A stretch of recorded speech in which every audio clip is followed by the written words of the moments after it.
Et on reste dans les écoles avec ce document controversé qui sera bientôt publié et distribué dans les établissements. Il s'agit de la nouvelle version du guide Evras, le guide d'éducation à la vie relationnelle, affective et sexuelle, qui est utilisé dans les classes maternelles. Et son contenu interpelle plusieurs pédopsychiatres. Ils estiment que certains passages sont inadéquats, voire dangereux pour les jeunes enfants. Chantal Monet et Pascal Noriega ont pu consulter ce document.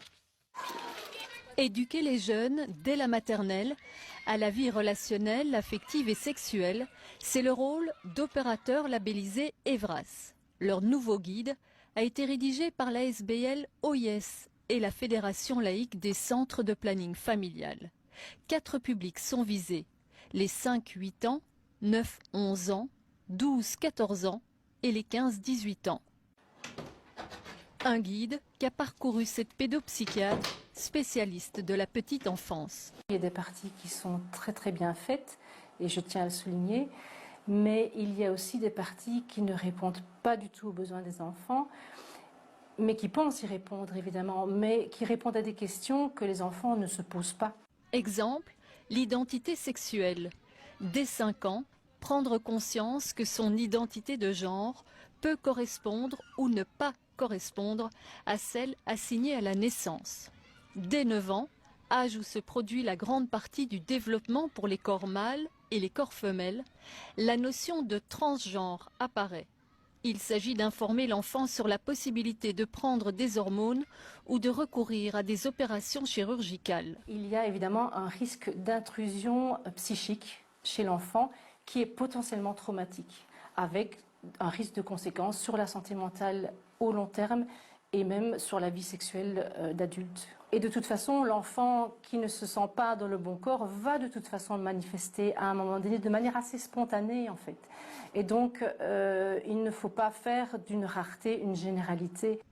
Le guide prévoit aussi de sensibiliser l'enfant dès 9 ans à la liberté de choisir son, sa ou ses partenaires. Et toujours à 9 ans, reconnaître que les partages de sextos et de photos de nus peuvent être excitants et source de plaisir.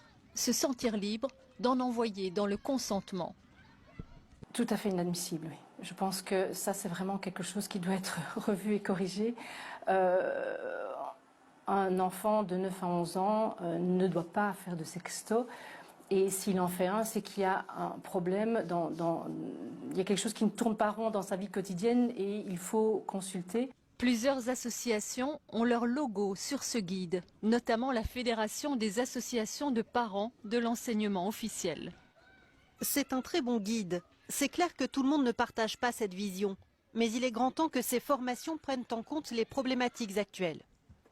Du côté de l'enseignement catholique, c'est beaucoup plus mitigé.